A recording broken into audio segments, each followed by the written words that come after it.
Assalamualaikum warahmatullahi wabarakatuh. Perkenalkan, nama saya Siti Anissa dari kelas B dengan NPM 2076022. Hari ini saya akan menjelaskan dan mempresentasikan sebuah jurnal dari Dinas Kebudayaan Provinsi Daerah Istimewa Yogyakarta yang berjudul Enterprise Architecture Planning. Sebelum masuk ke materi, jadi apa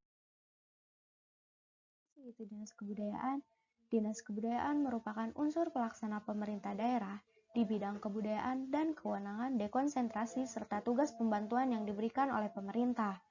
Lalu, Enterprise Architecture Planning itu sendiri adalah metode yang akan digunakan dalam penelitian perencanaan sistem informasi Dinas Kebudayaan Provinsi Daerah Istimewa Yogyakarta dengan rangka zaman, yang nantinya penelitian perancangan sistem informasi tersebut akan menghasilkan cetak biru dari perancangan Enterprise Architecture Planning.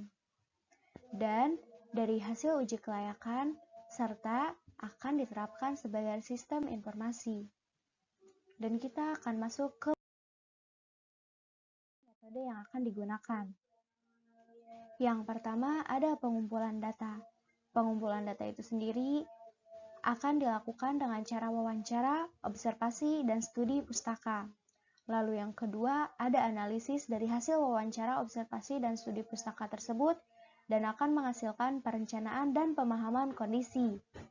Lalu yang ketiga, ada pembuatan model, rencana, dan proses pengujian.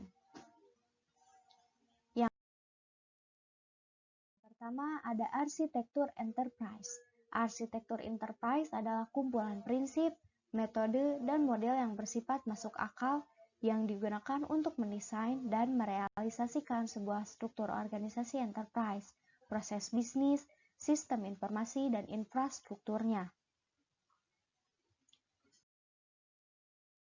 Karakteristik utama dari sebuah arsitektur enterprise adalah kemampuan dalam menyediakan cara pandang yang menyeluruh tentang sebuah enterprise. 4 komponen domain utama dalam sebuah arsitektur enterprise. Yang pertama ada arsitektur bisnis, yang berguna sebagai landasan penggerak bagi komponen lain. Yang kedua ada arsitektur data, yang berguna sebagai pengelolaan informasi. Yang ketiga ada arsitektur aplikasi yang berguna sebagai mengelola data yang telah dikumpulkan.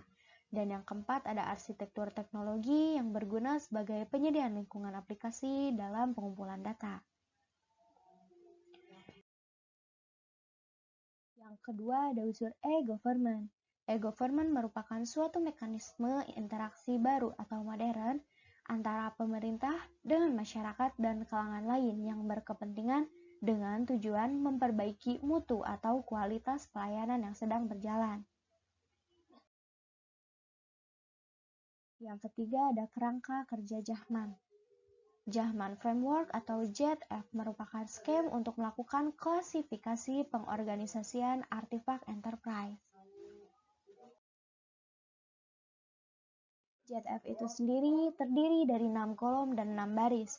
Yang pertama ada data, yang kedua ada fungsi, yang ketiga ada jaringan, yang keempat manusia, yang kelima waktu, dan yang terakhir ada motivasi. Ada analisis rantai. Analisis rantai terdiri dari identifikasi dan inventarisasi fungsi bisnis, serta mengelompokkan area fungsional ke dalam aktivitas utama dan pendukung.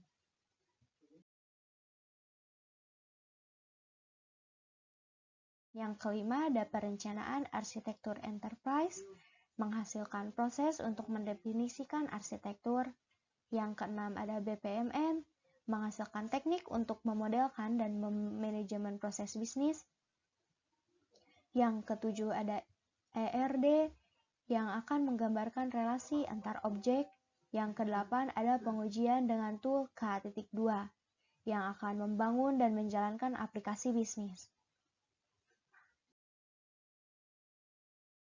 Pengembangan Enterprise Architecture Planning itu sendiri dengan cara pembuatan model Enterprise Architecture Planning, yang kedua dengan pemodelan bisnis, yang ketiga membangun sebuah arsitektur informasi, yang keempat arsitektur data, yang kelima arsitektur aplikasi, dan yang keenam portofolio dari aplikasi.